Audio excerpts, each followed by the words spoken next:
Welcome to Legacy Veteran Storytelling. As the sun sets over the barracks, the day's duties are done. Settle in, relax, and prepare yourself for tonight's story.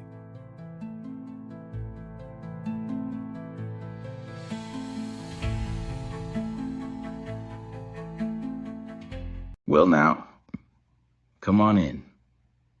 Settle down. Get comfortable. I've been waiting for you. You know, when I was younger, when I still had the uniform on every day, there were nights I couldn't sleep. My mind wouldn't stop. Kept running through the day, running through tomorrow, running through things that happened years ago. I'd lie there, staring at the ceiling while the barracks went quiet around me. But then, someone told me a story, an old sergeant I served under. He said, the mind is like a soldier that won't stand down. You can't order it to rest, but you can give it something gentle to follow. Give it a path made of lantern light instead of marching orders, and it'll find its way to sleep on its own. That stuck with me. So tonight, I'm going to tell you a story, a quiet one, about a man who tended lanterns at an old fort tucked in a mountain valley, a place called Fort Stillwater. Now, I want you to do something for me. Take a deep breath in, hold it for just a moment, and let it go. Nice and slow. Good. One more. Deep breath in and release. That's it. That's all you have to do tonight. Just breathe and listen. I'll take care of the rest. This is the lantern keeper of Fort Stillwater.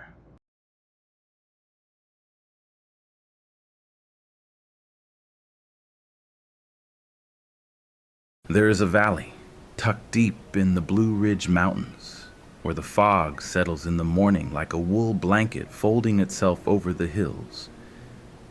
The valley is quiet. Not the kind of quiet that feels empty. The kind that feels full. Full of pine trees and old stone walls and the soft sound of a creek running over smooth rocks. And in the middle of this valley, there's a fort. Fort Stillwater. It was built a long time ago, back when the mountains themselves felt younger. The walls are made of river stone, gray and moss-covered, with wooden beams darkened by 100 years of rain. There are barracks with deep porches, a mess hall with windows that catch the last light of day, and winding paths, stone paths that curve between the buildings, under old oak trees and out toward the meadow where the wildflowers grow in summer. Fort Stillwater hasn't seen a formation in decades. No reveille sounds at dawn. No boots march across the parade ground. The flagpole still stands, tall and straight, but the only thing that moves at the top now is the wind. It is a place of rest.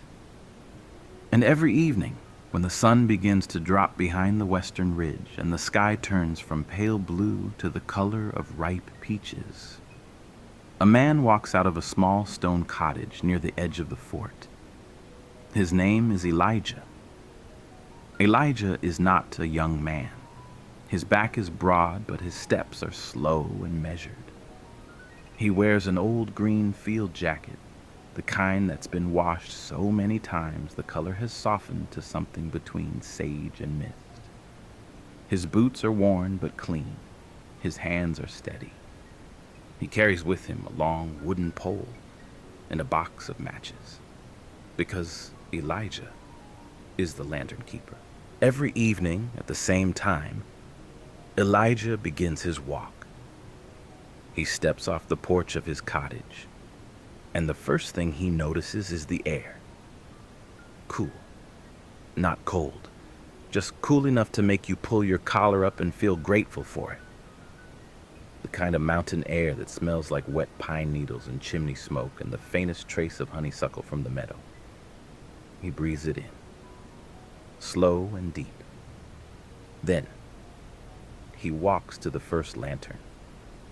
It hangs from an iron hook on a wooden post at the edge of the main path. The lantern is old, hand-forged iron with wavy glass panels that have turned slightly amber with age. Inside sits a clean white candle. Elijah reaches up, lifts the small glass door on the side of the lantern, strikes a match, and touches the flame to the wick. The candle catches. A warm glow fills the lantern, soft and golden. It doesn't reach far, just enough to light the path a few feet in each direction. Just enough to say, you're not walking in the dark. Elijah closes the glass door gently. The flame steadies. He stands there for a moment, watching the light. Then, he moves on. The path curves to the left, under a canopy of old oak trees. Their branches reach across and intertwine overhead like hands clasping together. In the daytime, these oaks are full of birds, warblers and wood thrushes and the occasional cardinal. But now, at dusk, the birds have settled. Their songs have softened to small chirps, then whispers, then silence. Elijah walks beneath the oaks slowly. His boots make a gentle sound on the stone path. Step, step, step. A rhythm as steady as breathing. The air under the oaks is different, cooler, still. It smells like old bark and dry leaves and the faintest trace of rain that fell 3 days ago and still lingers in the moss that covers the roots. The roots themselves are wide and knotted, rising out of the earth like the arms of something ancient, something that has been holding this ground for longer than anyone can remember. He reaches the second lantern. This one hangs from a branch, tied there years ago with a leather strap that has darkened with weather. He lights it the same way. Match, flame, wick. The warm glow spreads through the leaves above, and for a moment, the underside of the oak canopy looks like it's made of amber and gold. A single leaf drifts down. It turns slowly in the lantern light, catching the glow on one side, then shadow, then glow again, before settling softly on the stone path. Elijah watches it fall. There's something beautiful about the way things come to rest. No hurry, no resistance, just letting go. The third lantern is just ahead. It sits on a low stone wall that borders the path. The wall was built by hand, stone upon stone, each one chosen for its shape, its weight, the way it fits against its neighbor. Elijah lights the lantern without hurrying. There is no rush. The fort isn't going anywhere. The night will wait. Each lantern he lights, the path behind him glows a little brighter, and the path ahead grows a little darker. But that's all right. That's how it works. You light what's in front of you and trust that it's enough. Somewhere in the distance, a whippoorwill begins to call. 3 rising notes, then silence, then 3 more. It is the sound of evening deepening, the sound of the world putting itself to bed. The path opens up into a wider area, the old parade ground. It's all grass now, thick and soft, with dandelions that have gone to seed. A few fireflies have started their slow blinking near the edges, dots of cool green light drifting up from the grass like tiny lanterns of their own. Across the parade ground stands the mess hall. It's the largest building in the fort, long and low, with a covered porch that runs the full length of the front. The windows are dark now, but the glass still catches the last fading light from the western sky, a thin line of orange that rests along the bottom of each pane like a sleeping ember. Elijah walks across the grass, his boots leaving gentle prints in the dew that has already started to form. The dew is cool on the leather.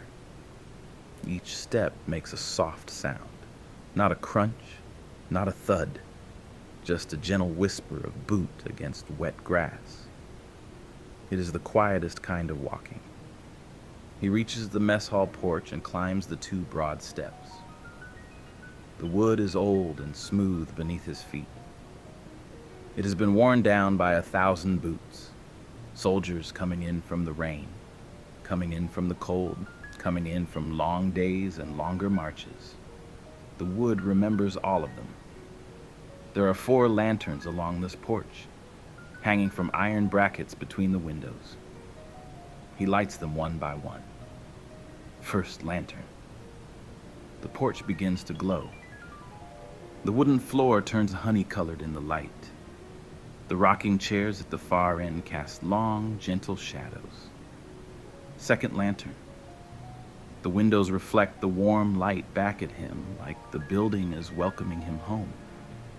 He can see his own reflection in the glass, just a shape, a silhouette, softened by the old wavy glass into something dreamlike. Third lantern. He can hear the creek now.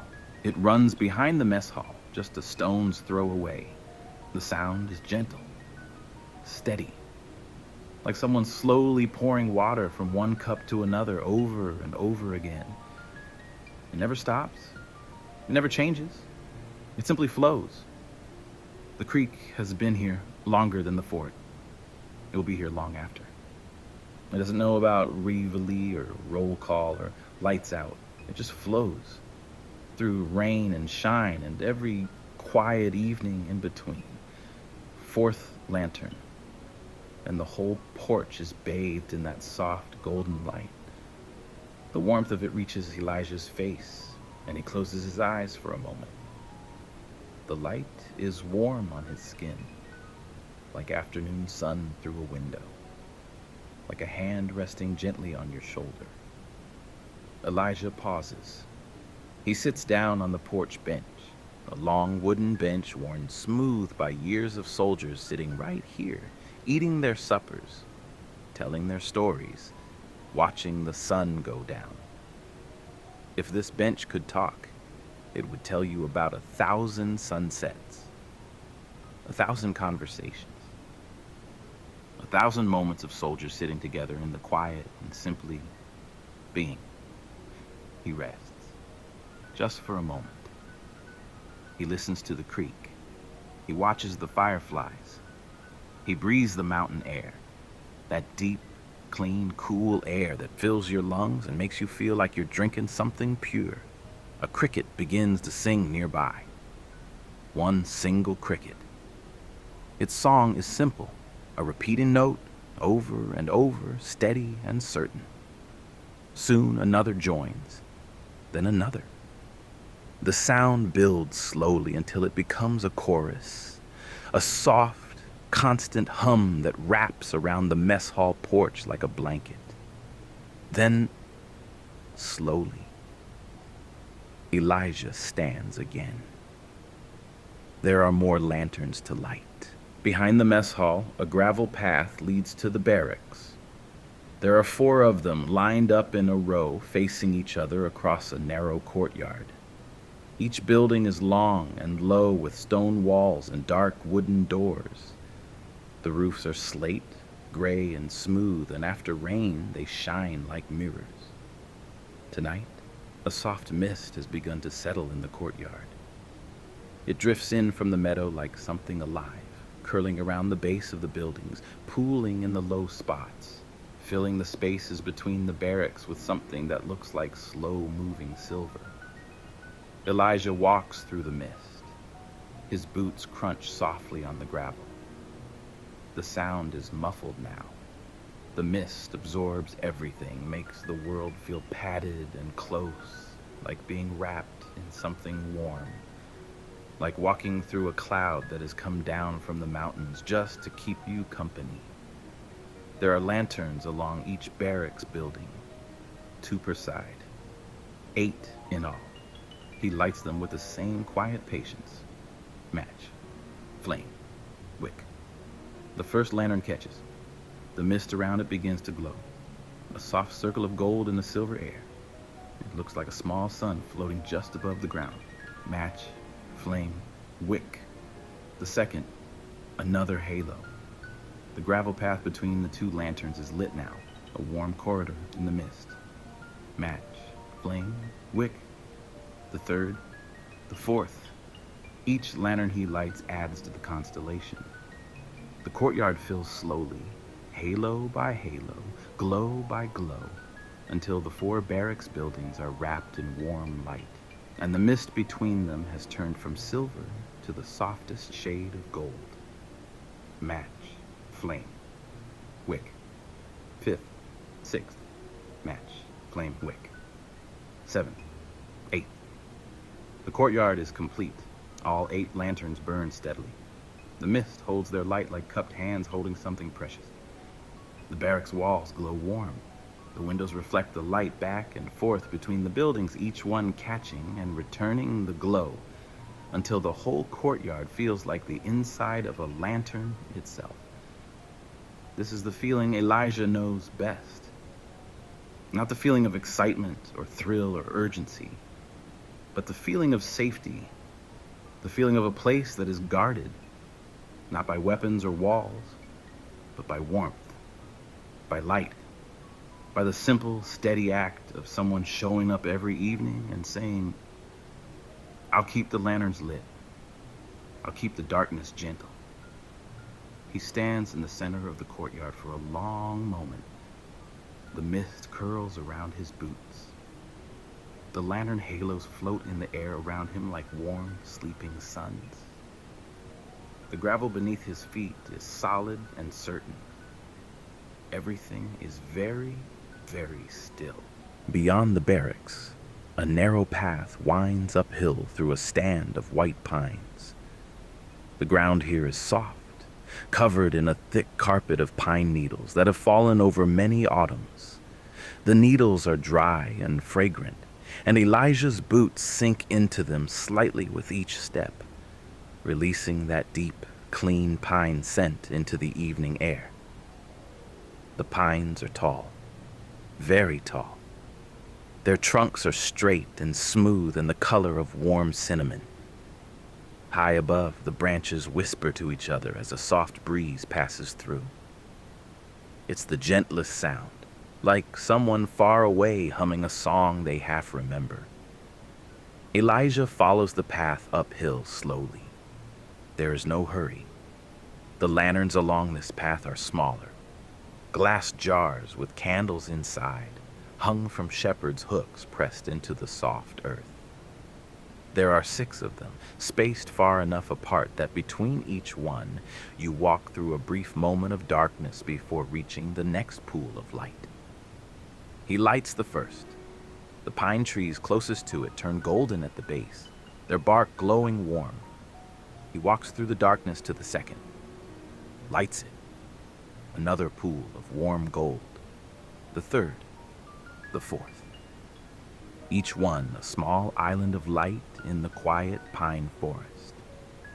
By the 5th lantern, Elijah can see the chapel. It sits at the top of the hill, a small stone building with a steep wooden roof and a single arched window. There's no bell in the tower.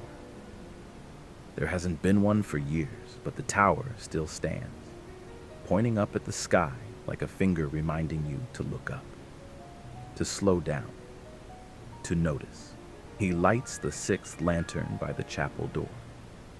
The arched window reflects the candlelight, and for a moment, the chapel glows from within, as if someone had been inside all along, keeping a quiet vigil.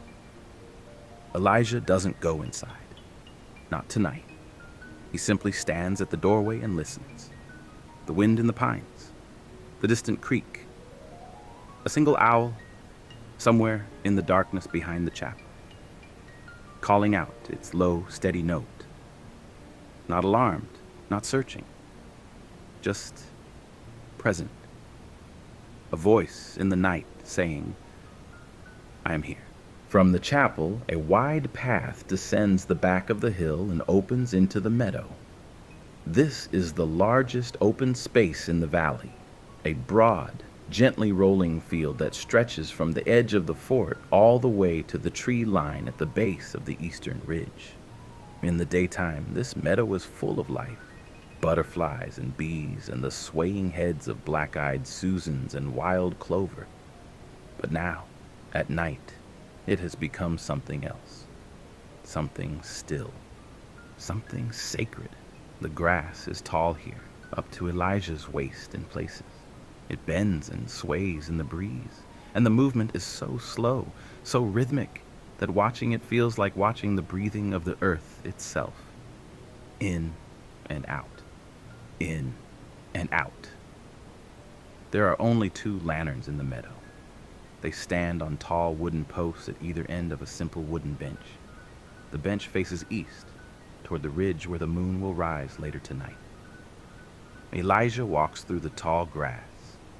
It brushes against his arms and his jacket with a soft, shushing sound, like the meadow is saying, "It's all right. Everything is all right." He lights the first lantern. The grass around it turns to gold. A moth appears almost instantly, circling the light in slow, lazy loops. He walks to the second lantern, lights it. The bench between them glows warmly, an invitation. Elijah sits down. The bench is solid beneath him. The wood is cool but not cold. He rests his hands on his knees and looks out at the meadow. The moon has not yet risen, but the horizon is beginning to brighten. A thin line of silver light traces the top of the ridge like someone has drawn it there with a fine brush. He waits, not for anything in particular, just waits, the way a river waits for the rain, the way a mountain waits for the morning. Patient, still, certain that what it needs will come. And slowly, the moon appears. It rises over the ridge like a lantern that Elijah did not have to light. A great round silver lantern hung by someone else. Someone who tends to the sky the way Elijah tends to the fort. The meadow fills with moonlight. The tall grass turns silver. The mist in the valley below catches the light and glows. The whole world becomes soft and luminous and impossibly quiet. Elijah breathes. In and out. In and out. After a long while, Elijah does not count the minutes. There is no need. He stands from the bench. The lanterns behind him, all of them, are glowing. The fort is a constellation of warm, golden lights in the valley below. From up here, looking down, it looks like a village from a storybook. Small and safe and full of warmth. Elijah begins walking back, down the meadow path, past the 2 lanterns glowing in the tall grass, up the pine needle path, past the chapel with its arched window reflecting moonlight now instead of candlelight, through the stand of white pines, their trunks silver in the moonlight, the shepherd's hook lanterns still burning softly, their small flames steady and patient, down into the barracks courtyard, where the mist has thickened. The lantern halos float in the silver air like warm, sleeping suns, and past the mess hall, where the 4 porch lanterns still glow. The creek behind it sings its quiet, endless song. Under the oak canopy, where the lanterns in the branches create a tunnel of amber light. No birds now, just stillness. Just the gentle creaking of old branches settling in for the night. Back to the first lantern, still burning at the edge of the main path. And finally, to his cottage. Elijah climbs the porch steps. He sets his wooden pole by the door. He places the matchbox on the shelf inside the entrance. The same shelf, the same spot, every night. He takes off his boots and sets them by the door. He hangs his field jacket on the hook, and then he sits in his chair, a deep, comfortable chair, by the window. Not unlike the sergeant major's chair by the fire, the kind of chair that holds you, the kind that says, you can stop now, you can rest. Through the window, Elijah can see the fort. The lanterns still glow, All of them, all along the paths, the porch, the barracks, the pine trail, the meadow. They will burn for a few more hours, then one by one, gently, they will go out on their own. The candles will burn down to their bases. The wicks will darken, and the fort will be held by moonlight alone until morning. But that is all right. The lanterns did their job. They kept the paths lit. They kept the darkness gentle. They said to anyone walking through this quiet valley, you are not alone. There's light here. There's warmth. You can find your way. Elijah closes his eyes. His breathing slows. And now, the valley settles deeper into the night. The creek keeps flowing. The same gentle sound. Water over smooth stone. Over and over, steady as a heartbeat. You can't hear it if you listen. That soft tumbling. That quiet rushing. It has been making this sound since before anyone built anything in this valley. It will make this sound tomorrow and the day after and every night for as long as the mountains stand. Water over stone. Over and over. Steady as breathing. The owl calls once more from behind the chapel. A low, round note. Then silence. Then, after a long moment, the note again. Unhurried. Patient. As if the owl has all the time in the world, and it does. The mist in the barracks courtyard thickens, softens, wraps around the buildings like cotton, like something warm and heavy, like a quilt being pulled up slowly over your feet, over your legs, over your shoulder, over your chest, tugging you in, slowly, gently, the way someone who cares about you would do it. Not rushing, not pulling, just covering you. Warmly. The fireflies in the meadow have settled into the grass. Their lights blink slower now.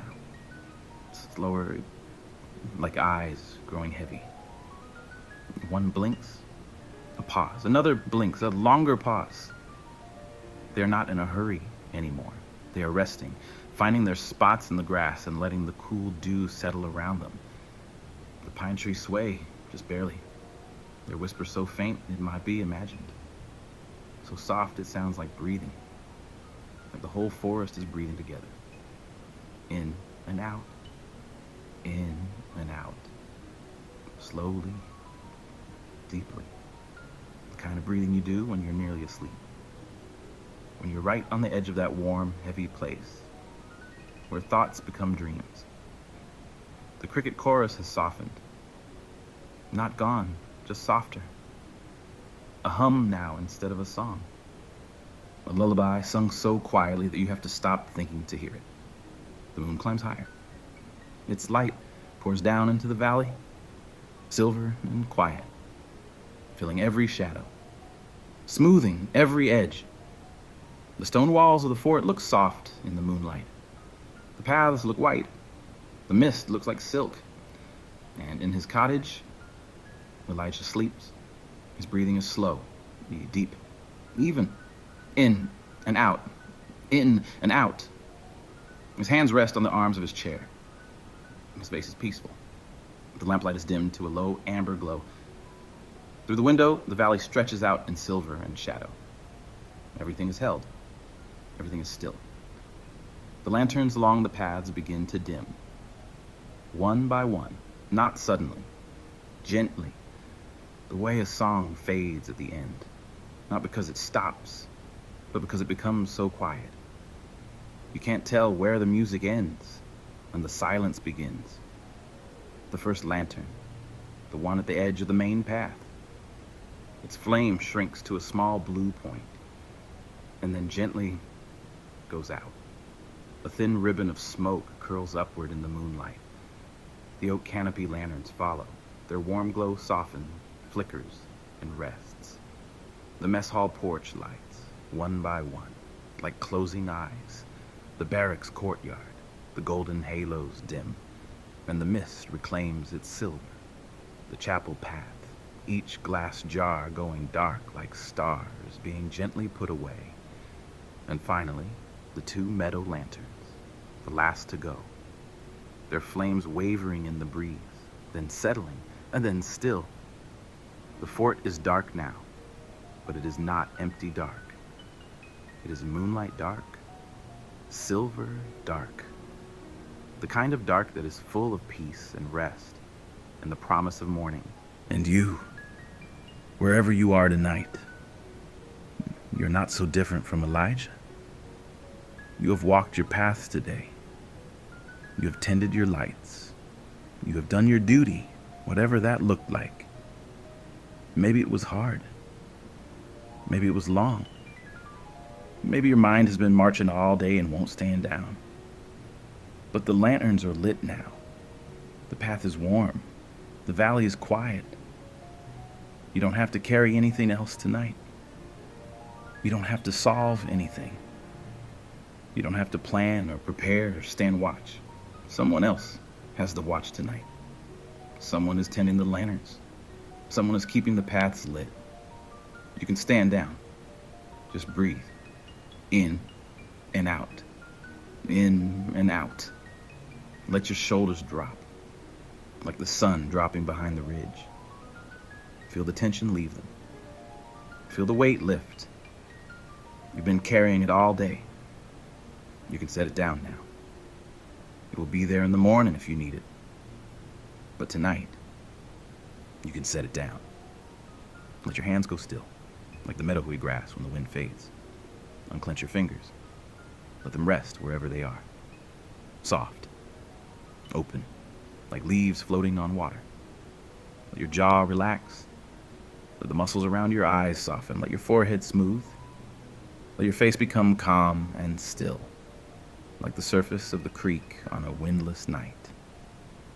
Let your thoughts slow down, like Elijah's footsteps on the stone path, getting slower and softer until they are barely there at all.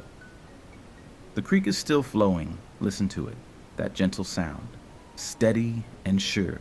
It has been flowing since long before you, and it will flow long after. It doesn't need you to keep it going. It just flows. Let your thoughts be like that creek. Don't try to stop them. Don't try to direct them. Just let them flow gently past you over smooth stones until they become a soft murmur, a whisper, a sound so quiet you can barely hear it. And if a thought comes to you about tomorrow, about yesterday, about something you need to do or something you wish you'd done, just let it pass, like a leaf on the creek. Watch it drift by. You don't need to pick it up. You don't need to hold it. Just let it drift down the creek, around the bend, and out of sight. The fort is resting now. The barracks are quiet.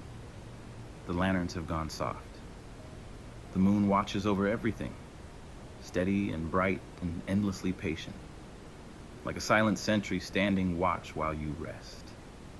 It will be there all night. You don't need to check on it. It will be there. And the lantern keeper sleeps. He's breathing slow and even, in and out, in and out. And you can sleep too. There's nothing left to do tonight. The path is lit. The darkness is gentle. You are safe. You are home. Rest now. Rest. The valley holds you. The moonlight covers you. The creek sings softly. And the night is long and warm and kind. Rest.